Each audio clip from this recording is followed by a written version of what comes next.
Good morning. मैं doctor Jainendra Kumar, assistant professor department of anthropology, Jain college Durva से हूँ। आज हम लोग सेमेस्टर 1 के CC2 पेपर में हाइपोथेसिस के संबंध में देखेंगे। पिछली क्लास में हमने देखा था कि हाइपोथेसिस क्या है और उसकी प्रमुख विशेषताएं क्या क्या हैं। आज हम लोग प्रकल्पना अर्थात हाइपोथेसिस के प्रकार तथा उसके महत्व पर चर्चा करेंगे।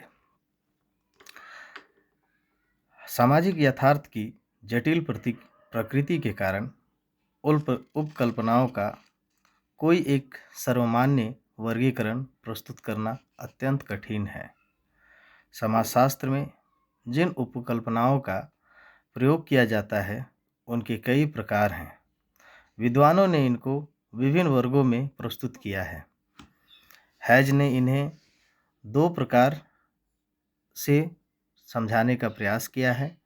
हैज के अनुसार उपकल्पनाएं दो प्रकार की होती हैं। पहला सरल उपकल्पनाएं तथा दूसरा जटिल उपकल्पनाएं। सरल उपकल्पनाएं ये उपकल्पनाएं हैं जिनमें दो अवधारणाओं के मध्य सहसंबंध स्थापित होते हैं या उन्हें स्थापित किया जाता है। जटिल या मिश्रित उपकल्पनाएं वे हैं जिनमें सामान्यतः दो से अधिक अवधारणाओं के बीच संबंध दर्शाया जाता है। इनमें सहसंबंध सांख्यिकी की सहायता से ज्ञात किया जाता है। इसी प्रकार M.H. गोपाल ने उपकल्पना के लिए निम्नलिखित दो प्रकारों का उल्लेख किया है। उनके अनुसार पहली अशुद्ध, मिलीजुली अथवा मौलिक उपकल्पनाएं तथा दूसरा विशुद्ध तथा पुनरीक्षित उपकल्पनाएं। अशुद्ध, मिलीजुली अथवा मौलिक उपकल्पनाएं निम्न इस स्तरीय विचारधाराएं होती हैं जो अधिकांशतः केवल संकलित की जा सकने वाली सामग्री को बताती है। ये वर्णनात्मक होती है। इनमें किसी नियम या सिद्धांत की स्थापना नहीं होती तथा ये पिछले निष्कर्षों या नियमों का एवं सिद्धांतों की दृढ़ता प्रदान करती है। दूसरी विशुद्ध तथा पुनरीक्षित उपकल्पनाएं जिसमें अनेक अध्ययनों द्वारा निकाले गए विभिन्न निष्कर्षों पर आधारित होती है। इन उपकल्पनाओं को पुनः तीन वर्गों में विभाजित किया जा सकता है। पहला सामान्य स्तरीय, दूसरा जटिल स्तरीय तथा तीसरा जटिलतम अंतर संबंधीय चर। इसी क्रम में गुड्डे तथा हट का वर्गीकरण भी तीन प्रकार का उल्लेख करता है। उसमें पहला अनुभविक एकरूपता से संबंधित उपकल्पनाएं। ये उपकल्पनाएं अनुभवात्मक समरूपता के अस्तित्व की विवेचना करती है। ये सामान्यतः सामान्य ज्ञान पर आधारित कथनों की वैज्ञानिक परीक्षा करती है। अर्थात इस प्रकार की उपकल्पनाओं के द्वारा हम ऐसी समस्याओं का अध्ययन कर सकते हैं जिनके बारे में सामान्य जानकारी पहले से ही उपलब्ध हो, जैसे किसी उद्योग के श्रमिकों की जातीय पृष्ठभूमि की विवेचना करना। इस प्रकार उपकल्पना के विरुद्ध निम्न तर्क दिए जाते हैं। इस प्रकार के अध्ययन में सामान्य जानकारी वाले कथन उपकल्पना का कार्य करते हैं तथा किए गए सर्वेक्षण या तो उस जानकारी की पुष्टि करता है या उनका खंडन करता है। इस प्रकार की उपकल्पना की कोई उपयोगिता नहीं है, क्योंकि जिसे सब लोग जानते हैं उसे बताने में कोई नवीनतम नहीं होती। प्रत्येक सामान्य जानकारी वैज्ञानिक जानकारी नहीं होती है। सामान्यतः जानकारी में प्रायः अंधविश्वास एवं शंकाएं भी सम्मिलित होती हैं। दूसरा है जटिल आदर्श प्रारूप से संबंधित उपकल्पनाएं। गुड्डे तथा हट के अनुसार दूसरे प्रकार की उपकल्पनाएं जटिल आदर्श प्रारूप से संबंध रखती है। इस उपकल्पनाओं का उद्देश्य प्रचलित तार्किक एवं अनुभवात्मक समरूपताओं के संबंधों का परीक्षण करने के लिए किया जाता है।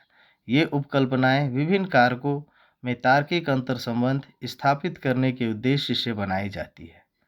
ऐसी उपकल्पना की परीक्षा के लिए तथ्यों के तर्कपूर्ण क्रम को आदर्श मानकर सामान्यीकरण किया जाता है। फिर उसी आधार पर अन्य तत्वों व घटनाओं की परीक्षा करने तथा उक्त आधार को सार्थक सिद्ध करने का प्रयास किया जाता है। इस प्रकार अधिक जटिल शोध के क्षेत्र में पुनः शोध करने के लिए उपकरणों एवं समस्याओं का निर्माण करना इस प्रकार की उपकल्पना का महत्वपूर्ण कार्य है। तीसरी, विश्लेषणात्मक चरों से संबंधित उपकल्पनाएं। इस प्रकार की उपकल्पनाओं में विश्लेषणात्मक परिवर्तनों के अध्ययन के लिए एक प्रकार के लक्षणों से दूसरे प्रकार के लक्षणों में परिवर्तन के मध्य सहसंबंध स्थापित किया जाता है। इस प्रकार की उपकल्पनाएं सूत्रीकरण का सर्वाधिक परिष्कृत तथा लचीला स्वरूप है।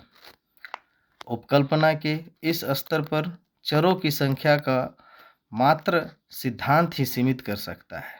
इसमें निरंतर अनुसंधान के अवसर उपस्थित होते रहते हैं। इस प्रकार की उपकल्पनाओं का प्रयोग प्रयोगात्मक अनुसंधानों में किया जाता है। आधुनिक समाजशास्त्र में इस प्रकार की उपकल्पनाओं का महत्व रहा है। उदाहरण के लिए बाल अपराध, छात्र असंतोष आदि के लिए अनेक कारक उत्तरदायी हैं। इनमें अंतर संबंधों की स्थापना का तार्किक आधार महत्वपूर्ण होता है। संक्षेप में इस प्रकार की उपकल्पनाओं को निम्न विशेषताएं बताई जा सकती है। जैसे अनेक कारक सामाजिक घटनाओं से संबंधित होते हैं। प्रत्येक कारक उपकल्पना का आधार हो सकता है तथा परिवर्तित परिस्थितियों में कारकों के बीच अंतर संबंध ज्ञात करने के लिए इस प्रकार की उपकल्पनाओं की सहायता ली जा सकती है। यह था उपकल्पनाओं के प्रकार। अब हम देखेंगे उपकल्पना का महत्व। किसी भी वैज्ञानिक अनुसंधान में उपकल्पना का बहुत बड़ा महत्व है। इसके अभाव में किसी भी प्रकार के निश्चयात्मक फल की प्राप्ति संभव नहीं है। जहोदा तथा कुक के अनुसार उपकल्पनाओं का निर्माण तथा प्रामाणिकता वैज्ञानिक अध्ययन के उद्देश्य हैं। यहाँ अनुसंधानकर्ता के लिए मार्गदर्शक का कार्य करती है, उसे उद्देश्यहीन रूप में इधर उधर भटकने से रोकती है तथा उसे सत्य के द्वार तक पहुंचाने में मदद करती है। वैज्ञानिक अनुसंधान में उपकल्पना का महत्व निम्नलिखित है। जैसे पहला, उपकल्पना अध्ययन को निश्चितता प्रदान करती है। उपकल्पना में निश्चितता का तत्व पाया जाता है, जिसके फलस्वरूप अध्ययन को स्पष्टता प्राप्त होती है। इसकी सहायता से शोधकर्ता को स्पष्ट रूप से यह पता चल जाता है कि उसे क्या और कितना अध्ययन करना है, किन तथ्यों को चुनना है और किन तथ्यों को त्यागना है। गुड्डे तथा हार्ट ने इस संबंध में लिखा है कि एक उपकल्पना यही बताती है कि हम किसकी खोज कर रहे हैं। इससे प्रयत्नों की बर्बादी रुक जाती है और अध्ययन कार्य में यथार्थता पनपने की संभावना बढ़ जाती है, क्योंकि इसकी सहायता से शोधकर्ता इधर उधर के तत्वों में ना उलझकर केवल संबंधित तथ्यों पर ही अपना ध्यान केंद्रित करते हैं, जिनकी सहायता से इसकी सत्यता और असत्यता को प्रमाणित किया जा सकता है। उपकल्पना के अभाव में शोधकर्ता को वही गति होती है जो किसी नाविक कोई अज्ञात समुद्र में कुतूनुमा के बिना होती है। उपकल्पना कितनी भी दोषपूर्ण हो, लेकिन शोध कार्य से फिर भी श्रेष्ठ होती है। दूसरी महत्व, उपकल्पना अनुसंधान क्षेत्र को सीमित करती है। घटनाओं तथा तथ्यों की दुनिया बहुत बड़ी है और किसी भी अनुसंधानकर्ता के लिए यह संभव नहीं कि वह एक विषय से संबंध सभी पहलुओं का एक समय में अध्ययन कर पाए। अगर ऐसा किया गया तो अध्ययन विषय के संबंध में कोई भी विशिष्ट व यथार्थ ज्ञान हमें प्राप्त नहीं हो सकता। इस प्रकार अध्ययन वैज्ञानिक दृष्टिकोण से निरर्थक होता है और इस निरर्थकता को उपकल्पना दूर कर देती है, क्योंकि ये अनुसंधान क्षेत्र को सीमित कर अध्ययन विषय के एक विशिष्ट पहलू पर अनुसंधानकर्ता का ध्यान आकर्षित करती रहती है। तीसरी महत्व है, उपकल्पना अनुसंधान की दिशा को निर्धारित करती है। उपकल्पनाएं शोधकर्ता का ध्यान अध्ययन विषय के एक विशिष्ट पहलू पर केंद्रित कर देती है और शोधकर्ता उसी के अनुसार एक निश्चित दिशा की ओर बढ़ता चला जाता है। उपकल्पना के आधार पर शोधकर्ता को यह ज्ञात हो जाता है कि उसे क्या करना है और क्या नहीं करना है, उसके काम की चीज़ क्या है और क्या निरर्थक है, उसे किस दिशा को अपनाना है और किसको नहीं। इस प्रकार ठीक ठीक उपकल्पना के माध्यम से न केवल अध्ययन क्षेत्र का ही बल्कि लक्ष्य का भी स्पष्टीकरण किया जाता है। उपकल्पना की चौथे महत्व उद्देश्य की स्पष्टता है। उपकल्पना एक ऐसा मापदंड स्थापित करता है जिससे यह बात स्पष्ट हो जाता है कि अध्ययन का क्या उद्देश्य है। कुछ अध्ययन बहुउद्देश्य होते हैं, अतः उन्हें स्पष्ट करना आवश्यक होता है। जब उद्देश्य स्पष्ट हो जाता है तो अध्ययनकर्ता को सामग्री संकलित करने में कठिनाई नहीं होती। वह कई स्रोतों से आवश्यक और अभीष्ट सूचना प्राप्त कर सकता है। कई बार शोधकर्ता उद्देश्य की स्पष्टता के अभाव में इतना भटक जाता है कि अंत में निराश ही हाथ आती है, अतः उपकल्पना भटकाव से बचाती है। उपकल्पना की पांचवी महत्व प्रासंगिक तथ्यों के संकलन में सहायक होना है।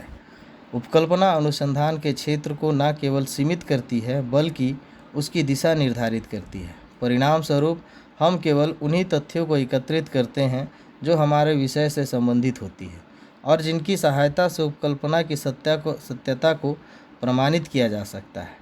लुंडबर्ग ने लिखा है कि बिना किसी उपकल्पना के तथ्यों का संकलन और किसी उपकल्पना को आधार मानकर तथ्यों का संकलन, इन दोनों में केवल यही है कि दूसरी स्थिति में हम जानबूझकर अपनी विचार शक्तियों की सीमाओं को स्वीकार करते हैं और अपने अनुसंधान के क्षेत्र को सीमित करके उनकी त्रुटियों की गुंजाइश को कम करने का प्रयत्न करते हैं, जिससे कि अधिकतर उन विशिष्ट पक्षों पर ध्यान केंद्रित किया जा सके जो हमारे पूर्वानुभव के अनुभव अनुसार हमारे उद्देश्य की पूर्ति के लिए महत्वपूर्ण है।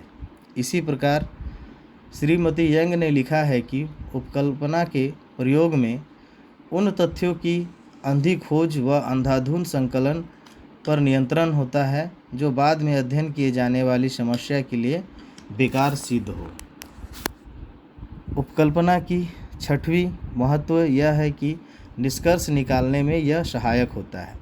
उपकल्पना के निर्माण के बाद हम वास्तविक तथ्यों के आधार पर उसकी परीक्षा करते हैं। इस परीक्षण में हम या तो यह प्रमाणित करते हैं कि उपकल्पना सही है अथवा यह सिद्ध करते हैं कि उपकल्पना गलत है। दोनों ही दशा में हम यह सत्य निष्कर्ष को निकालते हैं कि श्रीमती यंग के अनुसार वैज्ञानिक के लिए एक नकारात्मक परिणाम उतना ही महत्वपूर्ण और रोचक है जितना कि सकारात्मक परिणाम। दोनों ही अवस्थाओं में हमें सत्य का ज्ञान होता है जो उपकल्पना से ही संभव है। धन्यवाद।